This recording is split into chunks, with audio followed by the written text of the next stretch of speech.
Winston Hubert McIntosh GCOT, October 19, 1944 to 11 September 1987. Professionally known as Peter Tosh, was a Jamaican reggae musician.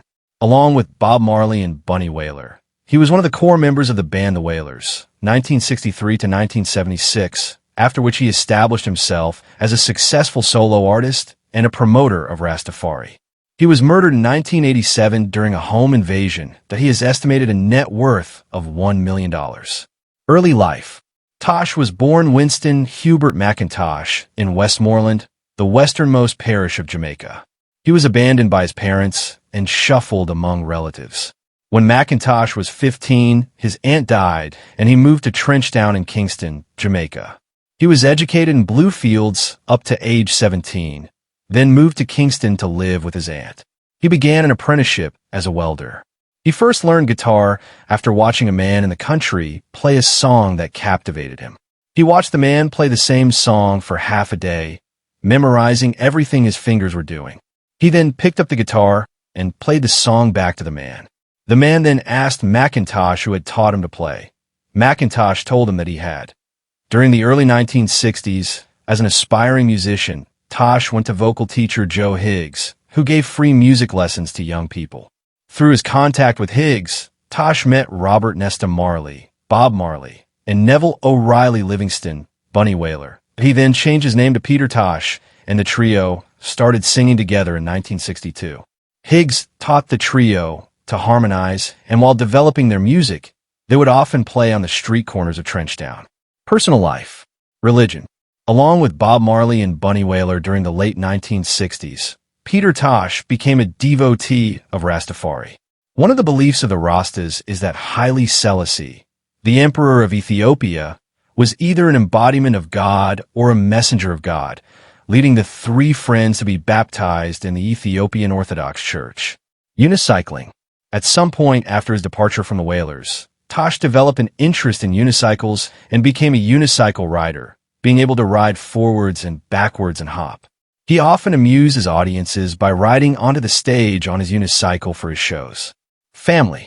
Tosh's girlfriend Yvonne was killed in a car crash in 1973.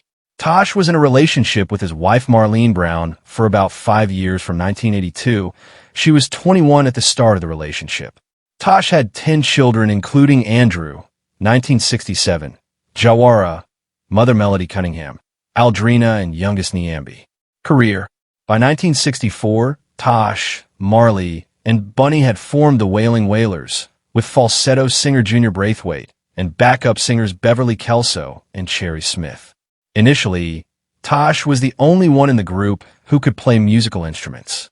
According to Bunny Wailer, Tosh was critical to the band because he was a self-taught guitarist and keyboardist, and thus became an inspiration for the other band members to learn to play.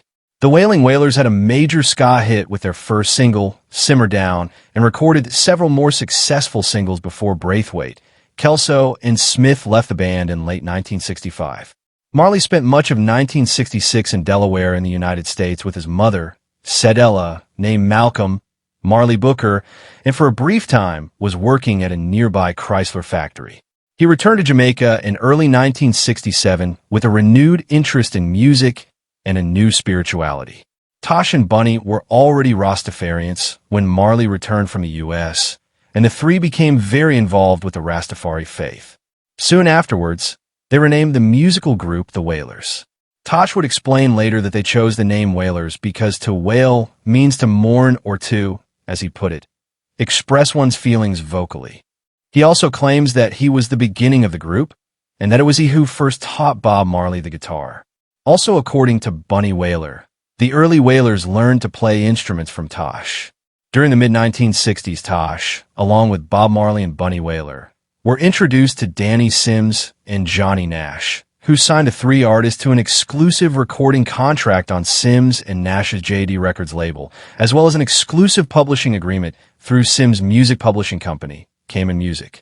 Rejecting the up-tempo dance of ska, the band slowed their music to a rock-steady pace and infused their lyrics with political and social messages inspired by their newfound faith.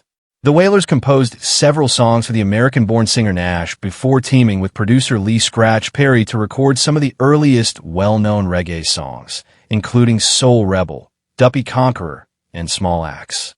The collaboration had given birth to reggae music, and in 1970 bassist Aston "Family Man" Barrett and his brother, drummer Carlton Barrett, joined the group.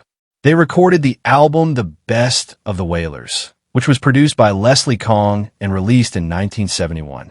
In 1972, Danny Sims assigned the balance of the JD Records recording contract with the band to Chris Blackwell and Island Records Company and released their debut, Catch a Fire, in 1973, following it with Burnin' the same year. The Wailers had moved from many producers after 1970, and there were instances where producers would record rehearsal sessions that Tosh did and release them in England under the name Peter Tosh.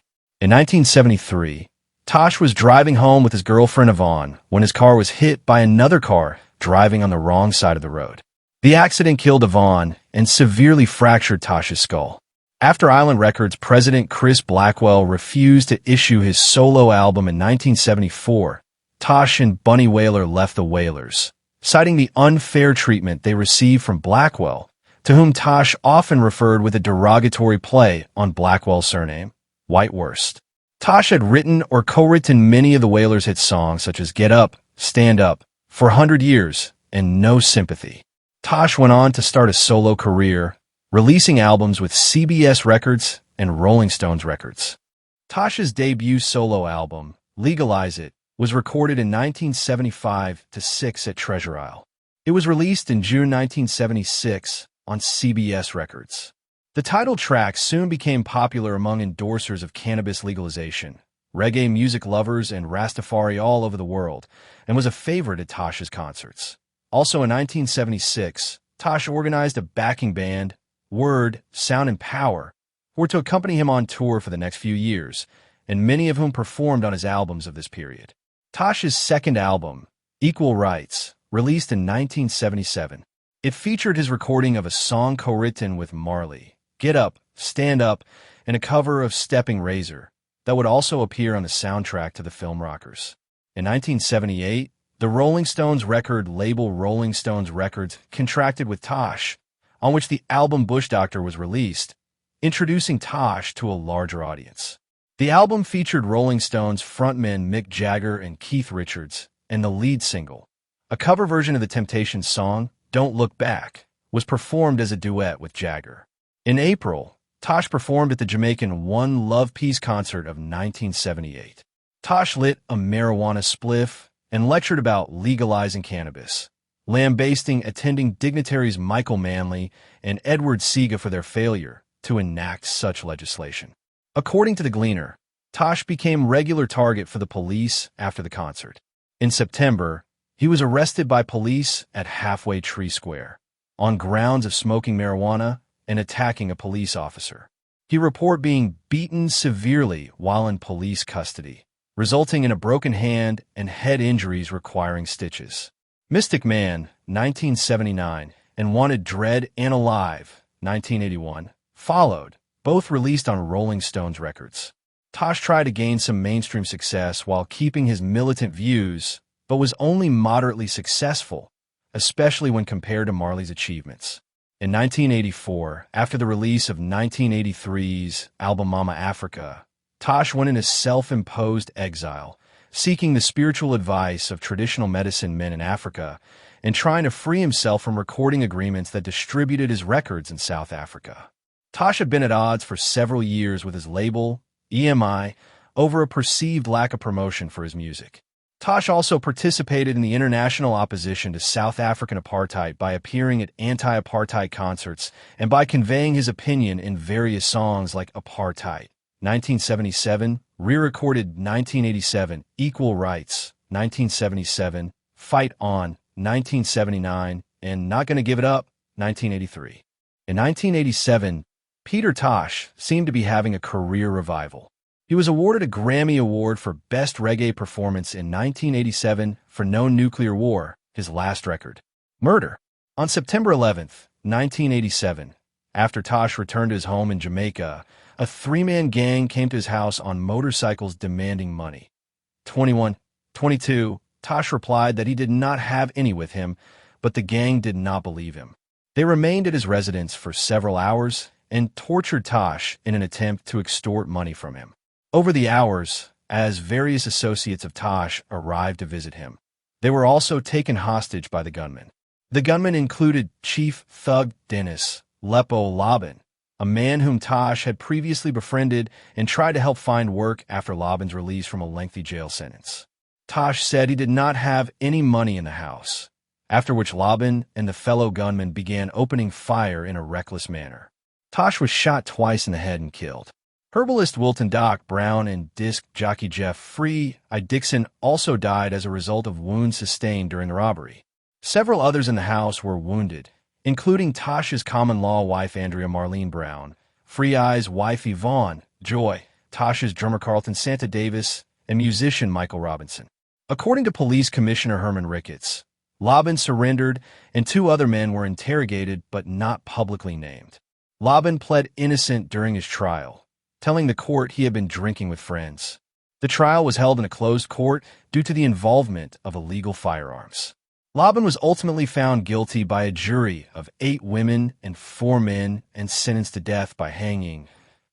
In 1995, Laban's sentence was commuted and he remained in jail. Another suspect was acquitted due to insufficient evidence. The other 2 gunmen were never identified by name. Legacy. In 1979, a 1964 photograph of Tosh in sunglasses and a suit, also featuring Bob Marley and the Wailers, was used the inspiration for the logo of Two Tone Records. The label released albums from ska bands, such as The Specials. The logo featured a stylized man in a suit based on the photo of Tosh, although the figure was called Walt Jabsco. The logo, in turn, was the inspiration for a character in a Webdings font designed by Vincent Connar in 1997, man in business suit levitating emoji in the emoji system.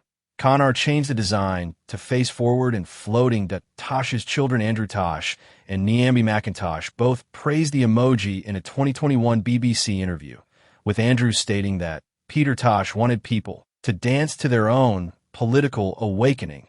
In 1993, Stepping Razor, Red X was released, a documentary film chronicling Tosh's life, music, and untimely death. It was directed by Canadian filmmaker Nicholas Campbell, produced by Wayne Jobson, and based upon a series of spoken-word recordings made by Peter Tosh himself. The film was released on DVD in 2002. A monument to Tosh is maintained by his family near Negril, Jamaica, which is open to the public. His birthday is celebrated there annually with live reggae music. In October 2012, Tosh was posthumously awarded Jamaica's 4th highest honor, the Order of Merit.